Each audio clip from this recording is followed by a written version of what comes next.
Bueno, el tema a revisar hoy día es el tema de asfixia neonatal, encefalopatía hipóxico-isquémica y hemorragia intracraneal. En realidad la asfixia neonatal tiene mucho que ver con la encefalopatía hipóxico-isquémica, que es prácticamente consecuencia de la asfixia, ¿no? La hemorragia intracraneal puede deberse en algunos casos a la a la asfixia neonatal, pero otras veces se debe por la prematuridad. Am, Vamos a revisar primeramente lo que es la asfixia neonatal. Bueno, vamos a tratar de manejar esto. La asfixia neonatal, síndrome hipóxico isquémico, ¿no? Bueno, en realidad la asfixia hasta la fecha es un evento que ocurre antes de que el bebé nazca, ¿no? Y cómo lo detectamos es mediante una prueba de bienestar fetal que nos permite ver que está el bebé en sufrimiento fetal agudo, ¿no? No se está oxigenando bien a través de la placenta y puede ser por múltiples causas que vamos a ir viendo en el transcurso que se desarrolla la clase.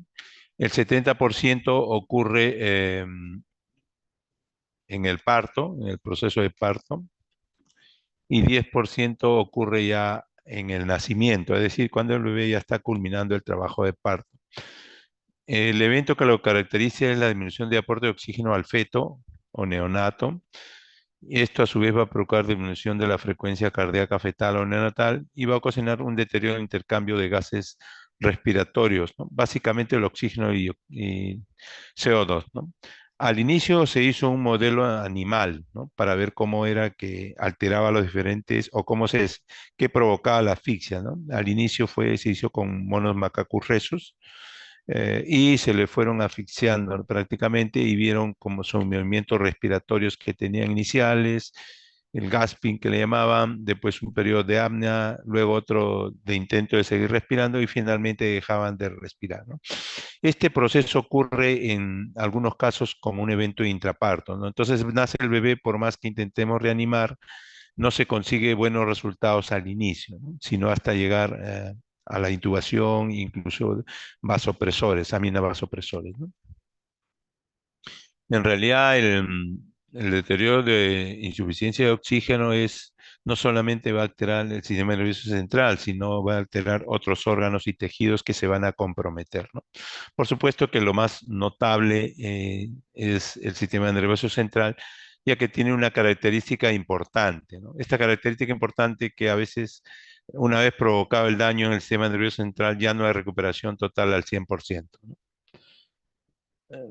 ¿Qué criterios clínicos se tiene para tener el concepto claro de una asfixia neonatal? Tiene que haber acidosis metabólica o mixta profunda, un pH menos de 7, en una muestra de sangre arterial de cordón umbilical, persistencia de Apgar de 0 a 3 por más de 5 minutos. El tercer elemento es que presenta secuelas neurológicas, ya que el sistema nervioso es el más sensible, ¿no? Puede incluir convulsiones, hipotonía cómica, coma o encefalopatía hipóxica isquémica, como vamos a ver más adelante. Además de comprometer el sistema nervioso central, va a comprometer múltiples órganos, ¿no? Tenemos el riñón, pulmón, corazón, ¿no? Otras veces mencionan algunos que dar ventilación positiva para más de un minuto ya es que un criterio de asfixia y no encontrar respuesta, ¿no? Am, Desde 1991 se han tenido estas cifras que se han ido mejorando cada vez, ¿no? Estas son cifras a nivel mundial, pero cada vez se han ido mejorando con los programas de reanimación neonatal, inclusive en zonas alejadas del país, ¿no? Donde no hay a veces un profesional neonatólogo experto en reanimar, ¿no? Por supuesto que en los países desarrollados se reporta una incidencia bastante baja en comparado con los países en vías de desarrollo, donde la prevalencia es mucho más alta, ¿no? Todavía en nuestro país sigue siendo un problema bastante importante, ¿no? Por eso que constantemente se están capacitando en los hospitales o están haciendo un recordaris para la persona que trabaja atendiendo a los recién nacidos, ¿no? Puede provocar una letalidad que va del 31 al 66% y es más frecuente esta muerte en los prematuros, ¿no? o cuando se prolonga la asfixia por más de 5 minutos, ¿no? Y ahí se le da unos datos de cuánto es la mortalidad a medida que pasa el tiempo y no se tiene un buen Apgar, ¿no? ¿Qué mecanismos tiene la asfixia? Básicamente tiene los siguientes mecanismos, ¿no? Hay interrupción de la circulación del cordón umbilical, ya que antes de que nazca el bebé, es el único que le proporciona oxígeno, ¿no? Puede ser una compresión, un nudo verdadero del cordón, ¿no? A veces, muchas veces dicen circular de cordón, intentan sacarlo rápidamente al neonato, ¿no? Hay una alteración en intercambio de gases con la placenta, puede por hipoxia materna, por una enfermedad materna, una hipertensión arterial materna, una insuficiencia placentaria materna, ¿no? Por ejemplo, puede haber un DPP, desprendimiento prematuro de placenta, una deterioro de la oxigenación materna por afección cardíaca, una madre cardíaca, una madre con neumonía, una madre con enfisema, una madre con una neoplasia pulmonar. Y en último lugar está la incapacidad de un recién nacido para mantener una insuflación pulmonar adecuada, ¿no? Para que esta transición desde la circulación fetal hasta que sale al medio externo sea adecuada, ¿no? Esto puede estar alterado porque el bebé es prematuro, desarrollo de una membrana hialina o algunos medicamentos eh, adictivos, ¿no? Puede ser también por un trauma severo al nacer. Acá se tiene una lista de factores anteparto y que lo han desarrollado en ginecología, ¿no?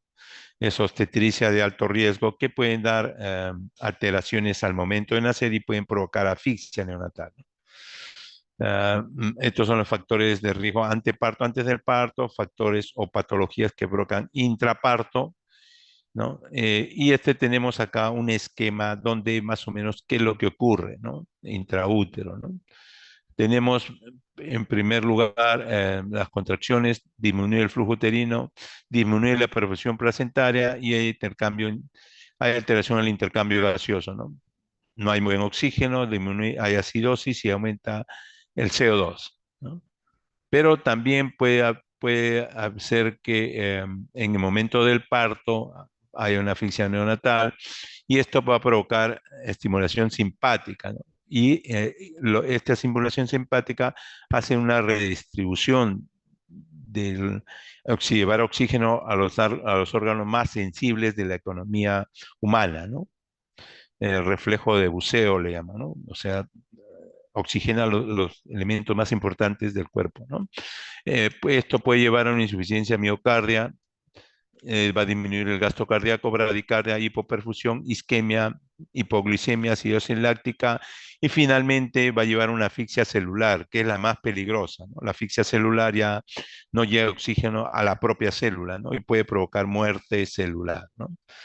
Acá la fisiopatología a nivel bioquímico, ¿no? La hipoxia va a una glicólisis anaeróbica, lactato piruvato, acidez metabólica, aumenta el LH hepático, ahí puede haber acidosis mixta, respiratoria y metabólica, ya que está adoptando otra vía, ya que no hay oxígeno, a una glicólisis anaeróbica, aeróbica y anaeróbica, hay fallo de la bomba sodio-potasio, aumenta el sodio, disminuye y el cloro, hay liberaciones de aminoácidos, el glutamato, recuerden que es estimuladores, y la arginina que actúan como neurotransmisores, ¿no? Aumenta el calcio intracelular, hay edema cerebral citotóxico, lisis celular, edema vasogénico y puede dar muerte neuronal temprana, ¿no? Y una vez que se deteriora la neurona, no hay recuperación, como les mencionaba. Pero también a través de este mecanismo se puede llegar a una muerte neonatal tardía que tiene que más que ver con el síndrome hipóxico isquémico, ¿no? Acá se menciona la formación de los free radicals, que más tiene que ver con la reperfusión. Hay afinidad de estos free radicals por la membrana celular que es rica en fosfolípido a través de la fosfolipasa A2, las prostaglandinas, los tromboxanos, ¿no? Y esto va a hacer que los radicales hidroxilo, los free radicals, ¿no? Van a provocar daño en las sustancias cerebrales, problemas en la adhesión de neutrófilos, en las plaquetas del endotelio, va a actuar el FAT, ¿no? contribuyendo a una isquemia y una hipoperfusión cerebral, ¿no? Más adelante vamos a revisar algo sobre eso. Estos son los free radicals, ¿no? Reactive oxygen species, ¿no? Son los que hacen daño, son oxígenos reactivos, ¿no? Y dañan la proteína, esto, ¿no? Y también el DNA, ¿no? Acá se hace, desde 1900 ya se ha detectado el mecanismo cómo dañan el DNA. eh, y estos se incrementan durante el periodo de asfixia, ¿no? Acá los órganos involucrados en el daño hipóxico isquémico, tenemos la asfixia, a la cabeza el sistema nervioso central, pero no era el único, ¿no? El cardiovascular, la cardiopatía, miocardiopatía, hematológico, a nivel gastrointestinal, puede haber enterocolitis necrotizante, metabólico, todos los trastornos de calcios y glucosa, puede provocar una injuria renal, pulmonar, ¿no? Y adrenal, ¿no? Lo que va a provocar liberación de catecolaminas para ponernos en un estado de alerta, ¿no? Con mayor frecuencia estos son los órganos que se afectan, ¿no? A la cabeza, por supuesto, el sistema nervioso central, el más sensible, el renal, en tercer lugar el cardíaco con el gastrointestinal y finalmente el pulmonar, ¿no? Acá mencionarle la tasa metabólica cerebral. Hay equipos que miden la tasa metabólica cerebral, muy importante, sobre todo en un caso de asfixia, ¿no? Se debería monitorizar. No tenemos nosotros este monitor aún todavía. En el intestino, la asfixia va a provocar enteritis necrotizante, ya le había mencionado, pérdida de mucosa, perforación puede llegar en el riñón, necrosis tubular y medular, parálisis vesical, alteraciones en el sistema renina-angiotensina, a nivel cardiovascular, isquemia miocárdica, necrosis miocárdica, insuficiencia tricuspide, hipertensión, hipervolemia, aumento de la presión pulmonar. Esta es una de las complicaciones más severas de un síndrome asfíctico, ¿no? Que es el síndrome de hipertensión pulmonar difícil de tratar, ¿no? Para los cuales tenemos el óxido nítrico, tenemos también el sildenafilo, tenemos la ventilación de alta frecuencia, ¿no? Y tenemos otro tipo de tratamientos, ¿no? Esto va a provocar disminución del glucógeno que hay en las células miocárdicas, ¿no? Los efectos metabólicos, hipoglicemia, hipocalcemia, estos son los que se expresan con mayor frecuencia: hipomagnesemia, aumento de triglicéridos, aumento de catecolamina, daño tisular, ¿no? Como verán, son múltiples los efectos. En el aparato respiratorio, que también se comprometía, aumento de resistencia vascular, disminución de surfactante, con mayor consumo de surfactante, edema, hipovolemización central y inhalación de meconio, generalmente por el problema de asfixia, alteración de las prostaglandinas, y hipertensión pulmonar persistente con una de las complicaciones más severas, ¿no? Y se salió un poquito, oh, perdón, ya, acá. Am, Hay nuevas terapias, ya una vez viendo las secuelas, hay nuevas terapias para neuroprotección y no se provoca tanto daño, ¿no? Que actúan a nivel de isotoxicidad, a nivel de estrés oxidativos, a través de los mecanismos inflamatorios y evitar la muerte celular y provocar neurogénesis muchas veces, ¿no? Por ejemplo, como verán, están comprometidos, miren, en el estrés oxidativo y mecanismo de la melatonina, en el estrés oxidativo, el alopurinol, ¿no? La acetilcisteína también, ¿no? Es que son antioxidantes porque es el estrés oxidativo, algunos gasos nobles, en este caso el xenón, células madres, sobre todo en la neurogénesis, la eritropoyetina en la muerte celular y neurogénesis, ¿no? Como hemos visto, acá ya tenemos 10 nuevas terapias de neuroprotección. Para mostrarles en este caso qué significa reanimar con oxígeno al 100% y con oxígeno al 21%. 21% es con lo que respiramos, ¿no? Entonces, se propugna a no reanimar o se propende a no reanimar con 100%, ya que va a provocar más daño, ¿no?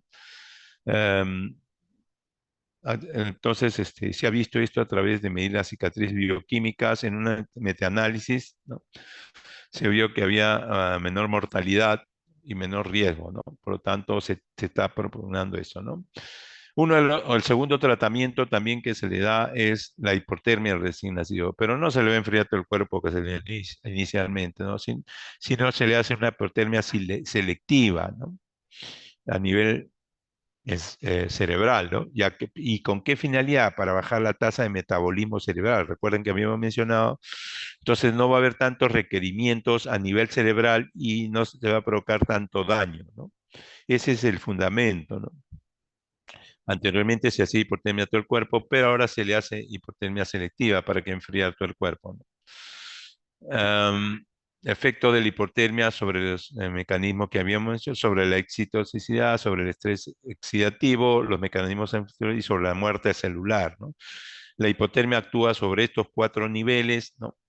En la excitotoxicidad retrasa la desprogresión de la membrana, disminuye la tasa de liberación de aminoácidos excitatorios, disminución de la acumulación de aminoácidos excitatorios, disminución del óxido nítrico, menor producción de O2, ¿no? Como verán, baja todo el metabolismo. A nivel inflamatorio, disminuye el nivel de factor de necrosis tumoral, la interleuquina 1B. En el caso de muerte celular que ocurre en asfixia, disminuye el receptor de la FAS y la caspasa 8, que son nuevos mediadores que se han estudiado liberación del citocromo C, disminuir la apoptosis inducida por los peróxidos, ¿no? Este es un estudio donde compara la temperatura normal y hipotermia. Evidentemente se ve menor porcentaje de muerte, secuela, parálisis cerebral y ceguera, ¿no? Entonces, por lo tanto, en este estudio se demuestra que la hipotermia tiene mucho que ver con la mejoría de estos pacientes que sufren asfixia, ¿no? Entonces tenemos cascos que enfrían selectivamente la cabeza, ¿no? El tercer medicamento que se usa es el allopurinol, que es un antioxidante y tiene un efecto inhibitorio sobre la enzima antioxidasa que tiene que ver, está implicada en el daño oxidativo, ¿no? Disminuye la disminución de los free radicals, atenúa la degradación del ATP, produce neutropenia, inhibe la apoptosis o muerte celular, ¿no? Es decir, hay una neuroprotección, ¿no? Acá un estudio comparativo en el modelo animal y se ve que hay evidentemente mejoría, ¿no? Nuevamente otro estudio que demuestra lo mismo, ¿no? Un poco para explicarle el ECMO es como especie de oxigenación por membranas extracorpóreas, ¿no? Donde se le hace, un cirujano de tórax hace que se oxigene a través de una máquina, no en el pulmón, ¿no? Sobre todo se emplea para la hipertensión pulmonar persistente, ¿no? La eritropoyetina, que es otro medicamento que se ha visto que tiene cierta acción contra la apoptosis, recuerden que habíamos visto, ¿no? Favoreciendo la atracción de genes antiapoptópticos, ¿no? Tiene un efecto antiinflamatorio y un efecto antioxidante, ¿no? Promueve procesos regenerativos a largo plazo como la angiogénesis, oligodendrogénesis y neurogénesis, ¿no? Básicamente actúa a nivel final, ¿no? Evita, por tanto, la muerte de neuronas por óxido nítrico, es neurotrófico. Se administra la dosis que se menciona ahí de 300 a 500 unidades cada 2 días durante 2 semanas, ¿no? Este tratamiento de la eritropoyetina es para la asfixia neonatal, también se emplea para otras cosas. Y acá vemos cómo es que mejora, ¿no? En este caso, la hipoxia con la eritropoyetina a nivel de neonacio, a nivel de la excitotoxicidad y a nivel de la caspasa, ¿no? Las caspasas son enzimas útiles para el mantenimiento de la homeostasis y catalizan la muerte celular programada, ¿no? Entonces, ese es el mecanismo a través del cual actúa, ¿no? La eritropoyetina y el factor de crecimiento de endotelio vascular. Acá, en el caso de la eritropoyetina, ¿no? Se ha visto un estudio y ha visto que es segura, también se ha visto estos estudios también en adultos, no solo en neonatos, ¿no? Los gases nobles que se usa básicamente es el xenón, había mencionado, y argón. En realidad está en modelos experimentales y ya publica algunos artículos donde ve que debido a su disminución de la capacidad de disminuir la excitotoxicidad en el síndrome hipóxico isquémico mediante la modulación de los receptores glutaminérgicos en NMDA, ¿no? El xenón, que se emplea como anestésico, ¿no? Es un antagonista del receptor del aspartato, cruza la barrera hematoencefálica, tiene un efecto rápido y puede ser retirado rápidamente, ya que es un gas, ¿no? Ya no es inhalatorio, básicamente, ¿no? La melatonina, que se emplea ahora como tratamiento para regular el sueño, es útil también en este caso. Elimina los free radicals y los peróxidos, ¿no? Que son los que producen daño a nivel celular, disminuye los niveles de citoquinas antiinflamatorias y ahí la dosis que se puede dar en caso de asfixia también, ¿no? Células madres, como ustedes se imaginan, células madres son reparadoras, ¿no? Básicamente va a actuar casi reparando, ¿no? Hay una recuperación funcional tras la administración debe en parte a la interacción con las células transplantadas y el tejido celular, ¿no? Va a producir factores de crecimiento y va a reflejar un aumento de la producción celular, que es la idea de las células madre, reemplazar, ¿no? Va a llevar neurogénesis. Recuerden que esto es bastante difícil y con las células madres se produce esta neurogénesis, formación de nuevas células neurológicas, ¿no? Aumenta los niveles de factores tróficos celulares y factores antiapoptóticos, o sea, ya no hay muerte celular, disminuye la inflamación y conserva el tejido endógeno apoyando las células dañadas pues, con las nuevas células madres. También se han empleado el sistema endocannabinoide que tienen que ver con el cannabis, ¿no? Que tiene que ver, se ha intentado hacer los organistas cannabinoides sintéticos, no, en este caso no usan marihuana por si acaso, ¿no? Y muestran protección eficaz en la materia gris y blanca en estudios de animales que tienen daño cerebral, ¿no? La N-acetilcisteína que es antioxidante, pero también se usa como un mucolítico, ¿no? También se usa para la intoxicación con paracetamol, ¿no? Y cuando se aplica con la hipotermia mostró mayor reducción del volumen cerebral infartado. También se han hecho otros estudios y ha visto que tiene capacidad de atravesar la placenta, ¿no? Y ahí, si incluir en los UCI neonatales se ha visto mucho mejor efecto, ¿no? Acá algunas herramientas predictivas y saber si nuestro paciente va a tener secuelas, ¿no? El Apgar tiene una especificidad, ¿no? Sensibilidad especificidad mayor de 10%. En realidad, más el Apgar sirve como pronóstico, ¿no? Como verán, ahí sirve como pronóstico para pacientes que tienen parálisis cerebral, ¿no? Infantil, ¿no? Eso se utiliza como pronóstico. También tenemos un índice de morbilidad importante, ¿no? Donde va a evaluarse el Apgar y el déficit de base, ¿no? El pH de cordón, que había parte de la asfixia, es un predictor, no es muy sensible ni específico, o sea, también no has visto muchas. Y en tercer lugar, la encefalopatía, según la clasificación CERNAT y CERNAT, ¿no? Que es el mejor indicador de riesgo de secuela, ¿no? Y el cual se usa hasta ahora, ¿no?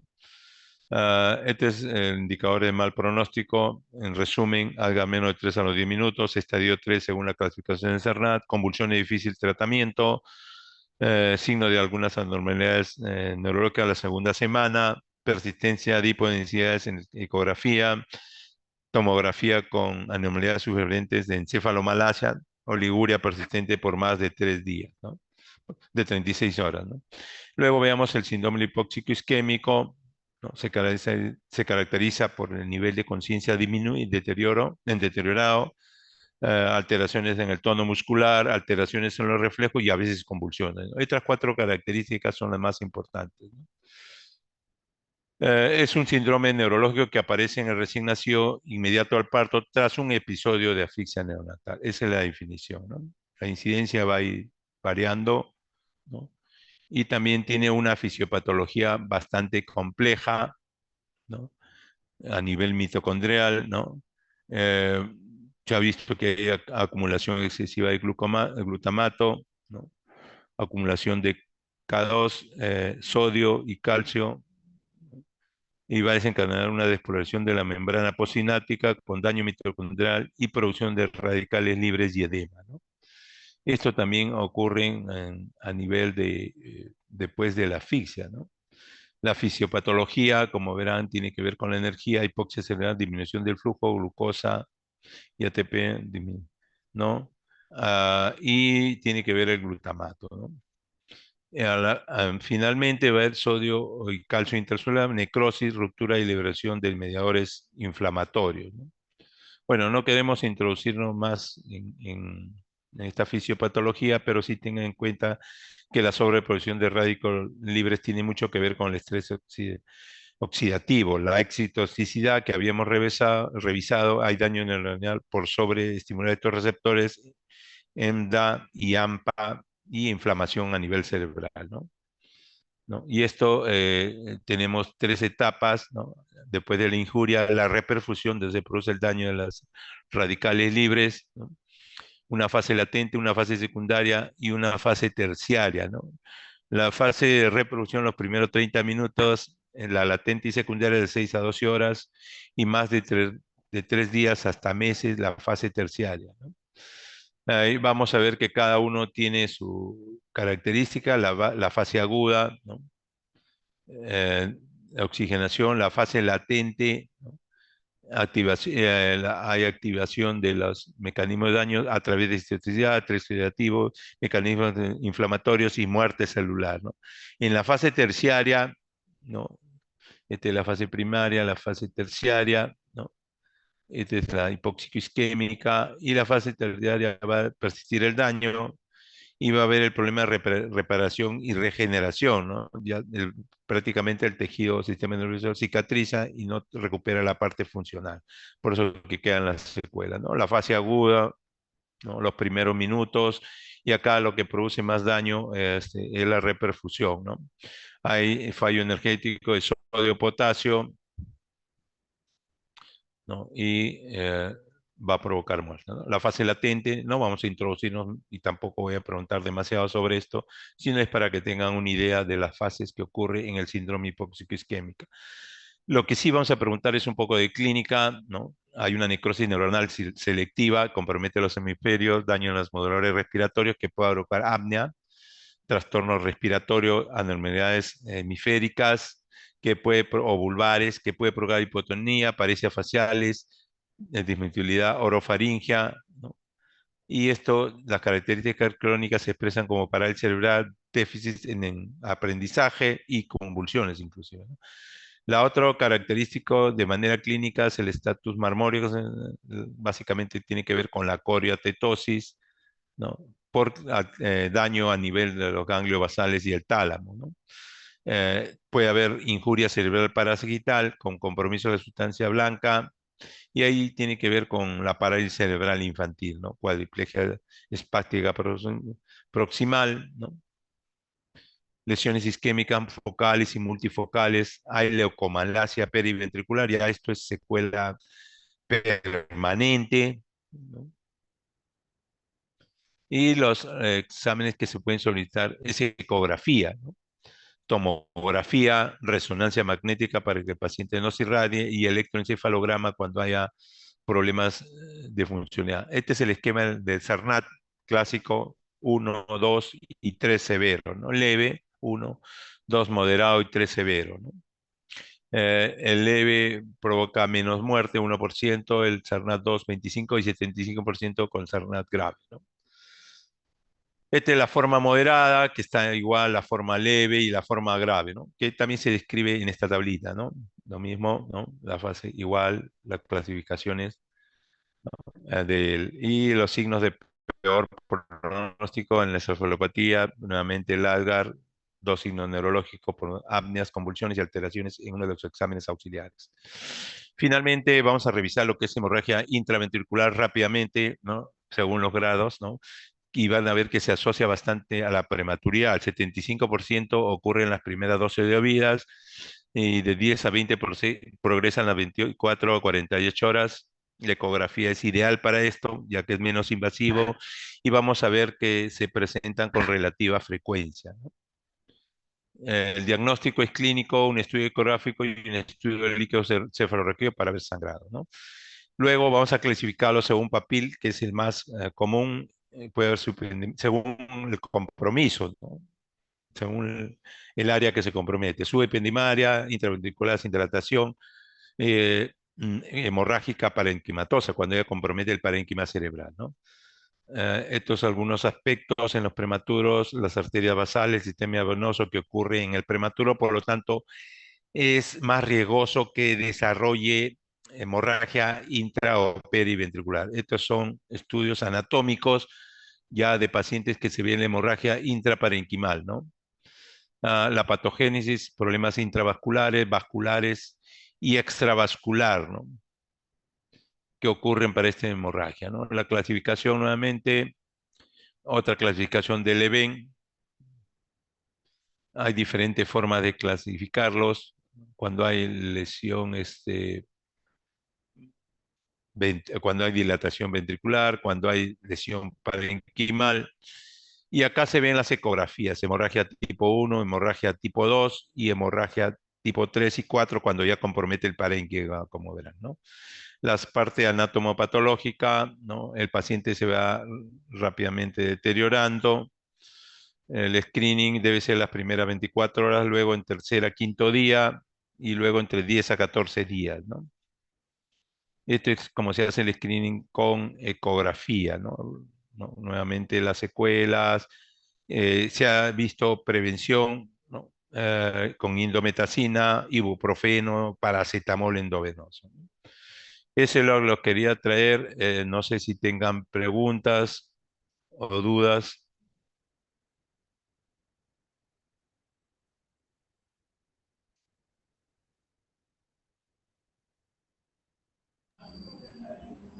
Parece que todo claro, doctor. Ya, listo, ahí quedamos. Gracias, chicos. Gracias, doctor. Gracias, Buenas doctor. tardes. Gracias, doctor. Buenas tardes. Gracias, Buenas. doctor.